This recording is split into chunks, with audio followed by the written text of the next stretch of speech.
Caixa Penedès patrocina aquest espai.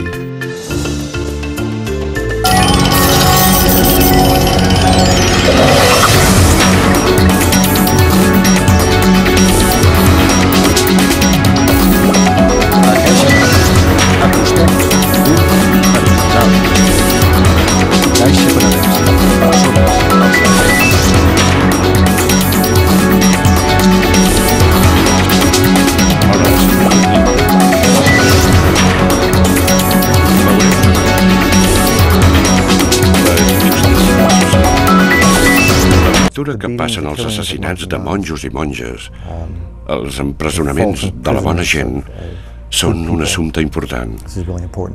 Vull agrair als cineastes que hagin fet aquesta feina. Em sembla que n'hi ha 5 que estan empresonats i em penso que 3 afronten la cadena perpètua o la pena de mort. Videoreporters a Birmània, el reportatge que destapa la veritat d'un país tancat. Sense ficció, els grans documentals a TV3, demà a la nit.